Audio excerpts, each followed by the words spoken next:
का खौफ। एक पुराना गांव जहां चारों ओर पेड़ों से घिरी एक सुनसान हवेली है। हवा तेज चल रही है, दरवाजे की चरमराहट गूंज रही है। अजय, रीना, विक्रम, सुनील, पायल, ये 5 दोस्त शहर से गांव घूमने आए हैं। कैमरा गांव की वीरान सड़कों पर घूमता है। हवेली का दरवाजा धीरे धीरे अपने आप खुलता है। हवेली के अंदर बहुत अंधेरा था और एक पुराना झूला धीरे धीरे हिल रहा है। दूर कहीं उल्लू की आवाज सुनाई देती है। दोस्त हवेली में प्रवेश करते हैं। अजय हंसते हुए, यार ये हवेली सच में बहुत डरावनी लग रही है। पायल थोड़ा घबराते हुए, हमें अंदर नहीं जाना चाहिए, गांव के लोग इसे श्रापित कहते हैं। विक्रम मजाक उड़ाते हुए, डरपोक मत बनो पायल, ये सब सिर्फ अफवाहें। सुनील हवेली के दरवाजे को पूरी ताकत से धक्का देता है और वह चरमराते हुए खुल जाता है। सब दोस्त अंदर दाखिल होते हैं। हवेली के अंदर धूल और जाले लगे हुए हैं। एक पुराना झूमर छत से लटक रहा है जो हल्के हल्के हिल रहा है। अचानक हवा का एक ठंडा झोंका आता है और दरवाजा अपने आप बंद हो जाता है। 5 दोस्त अलग अलग दिशाओं में हवेली को एक्सप्लोर करने लगते हैं। रीना और पायल एक पुराने स्टोर रूम की तरफ जाती हैं। विक्रम और अजय सीढ़ियों से ऊपर जाते हैं और सुनील नीचे के हॉल में अकेला रह जाता है। अचानक पायल को अलमारी के पीछे से कुछ सरसराने की आवाज आती है। वह घबराकर रीना का हाथ पकड़ लेती है।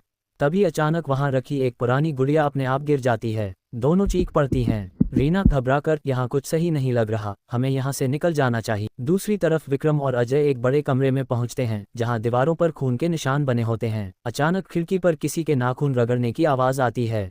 अजय धीरे धीरे खिड़की की तरफ बढ़ता है।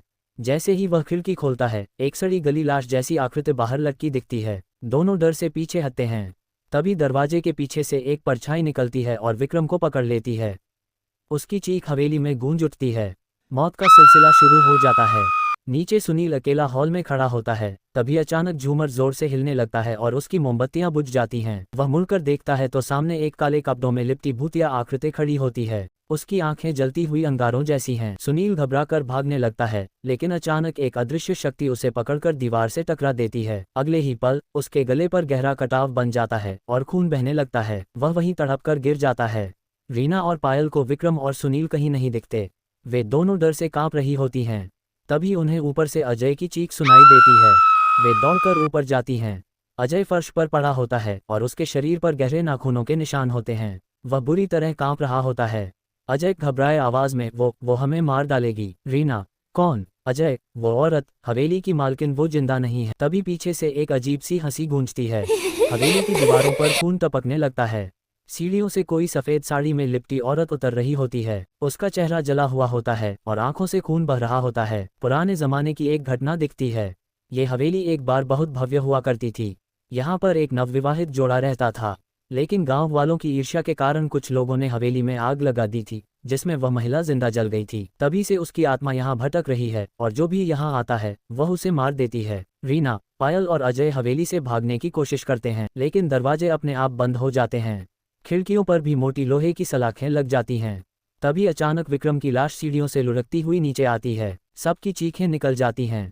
पायल हिम्मत जुटाकर भगवान का नाम लेकर एक मोमबत्ती उठाती है और भूतिया औरत की तरफ बढ़ती है। लेकिन जैसे ही वह आगे बढ़ती है, वह औरत अचानक हवा में उड़ती हुई आती है और पायल को अपने लंबे नुकीले नाखूनों से चीर देती है। पायल की दर्दनाक चीख हवेली में गूंज उठती है। अब सिर्फ अजय और रीना बचते हैं। अजय किसी तरह अपनी जेब से माचिस निकालता है और एक लकड़ी को आग लगा देता है। जैसे ही वह आग हवेली के फर्श पर गिरती है, पूरी हवेली जलने लगती है। भूतिया औरत दर्द से चीखती है और राख में बदल जाती है। हवेली भर कर गिरने लगती है।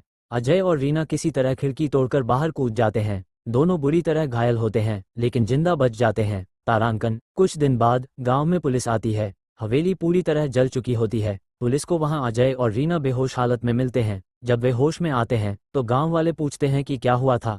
अजय बताता है कि कैसे उन्होंने भूत को खत्म किया, लेकिन तभी पुलिस अधिकारी की गाड़ी के शीशे पर वही जलता हुआ चेहरा झलकता है और अचानक गाड़ी अपने आप स्टॉप होकर चलने लगती है। एक तेज हंसी गूंजती है। अजय और रीना डर से कांप जाते हैं।